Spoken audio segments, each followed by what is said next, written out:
Hello everyone, and welcome to my Why and Our American TV Show official channel. I hope everyone is having a wonderful day. Before we begin, please hit the subscribe button and give this video a thumbs up. Victor's got a lot on his corporate plate these days. Even for him, not only does he feel the need to step in and oversee Newman Enterprises again, but he's hatching revenge schemes involving two big firms concurrently. He's also juggling a slew of young and restless characters who all aspire to be CEOs, including his own wife. But, as they say, too many cooks in the kitchen ruin the soup, or in this case, the plot.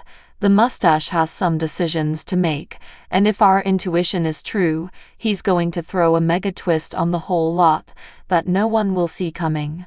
On one front, Victor is hatching a revenge scheme against Jack Abbott for *checks notes encouraging Nikki to throw in the towel and go to rehab. The objective is to convert the newly acquired Blindsided into a powerhouse capable of taking down Abbott.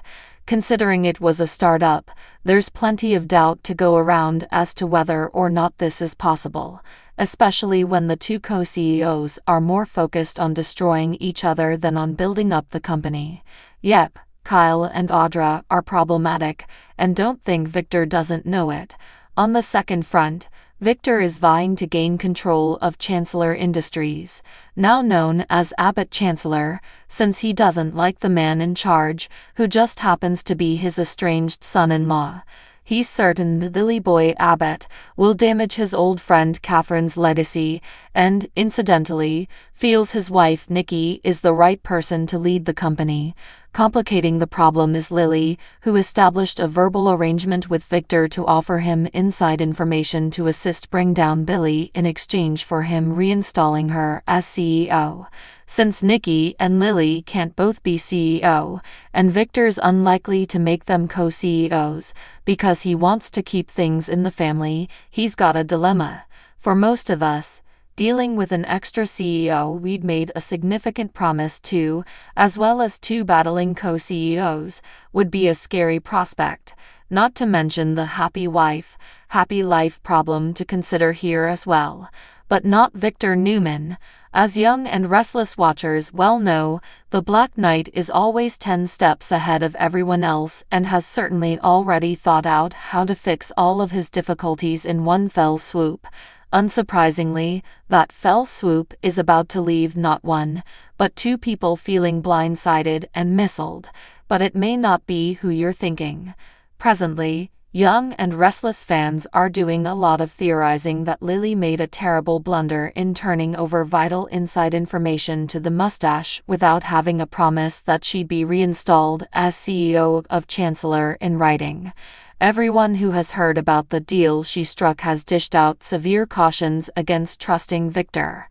After all, even if she's Neil's daughter, she's not family, and Victor's hardly about to backtrack on a promise he made to Nikki. Lily seems bound to end up with egg on her face in this scenario.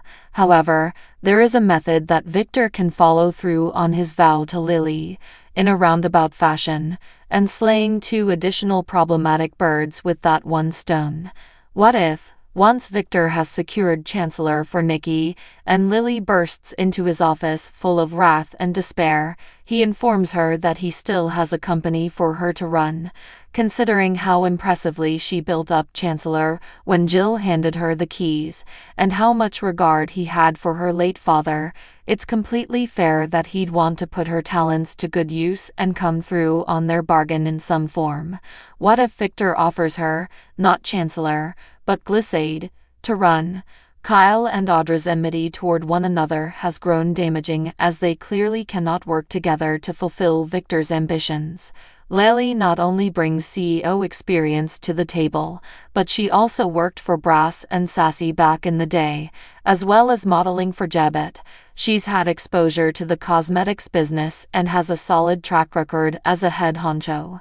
This action would get the mustache out of several binds, and would vindicate Lily's decision to trust him. It would also leave Kyle and Audra feeling blindsided and betrayed.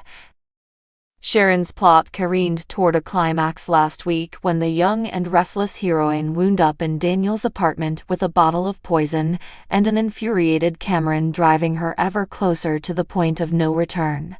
And just when she'd fought against her worst urges and succeeded, came the twist that sent hearts plunging into the stomachs of spectators everywhere. Sharon, about to make her escape unnoticed, came face to face with Heather. Calling this a calamity waiting to happen is an understatement, and the outcome will be quite frightening. Heather and Sharon were already on the outs after Faith and Lucy's disaster, so much so that Daniel's live-in love wanted to up sticks and start over fresh somewhere far away from Genoa City. This, following a series of run-ins with a snappish and occasionally terrifying Sharon all around town. As young and restless viewers are well aware, Sharon's medicines are messing with her head to the extent that her dead ex-stalker has taken up home there, encouraging her to do the unthinkable. Cameron proved to be persuasive enough that she attempted a break and enter, and actually poured poison into Daniel's whiskey bottle in an attempt to take his life. Cam claimed that this would lead to all kinds of rainbows and sunshine, not to mention a reconciliation with her ex-husband Nick. But once the act was done, Sharon seemed to come to what was left of her senses. A happy family portrait stopped her in her tracks and heaped on the guilt, making it plain to her what she was about to become accountable for doing. Sharon did the right thing and poured out the poisoned whiskey, but with Cameron still riding her fiercely, managed to knock over a tray of glassware and smash it all over the floor. This generated a plain unsafe delay. Sharon shoveled up the shards and was making her way out the door when she ran smack dab into Heather, who was coming home from her job interview. Both women recoiled in astonishment, as did viewers, who began bracing themselves for what's coming next. With Sharon in some type of insanity connected to her meds, she's not likely to sit down with Heather, explain that she was trying to kill Daniel, but thought the better of it, and ask for forgiveness. No, there's going to be a conflict. Heather's had it up to here with Sharon already, so arriving home to discover her lurking in her apartment is likely to spark off some pyrotechnics. We expect the two to have it out and get physical. We already know things will take a risky turn, which doesn't bode well for the conclusion. It's all but a given conclusion that something horrible will happen to Heather. The only question, really, is whether she'll wind up dead or in a handy-dandy soap opera coma from which she'll eventually emerge with amnesia. Picture it, Heather and Sharon quarrel, get into tussle, and the attorney falls and hurts her head. She either dies or cannot be revived. Sharon takes out the empty whiskey bottle and places it next Heather on the ground.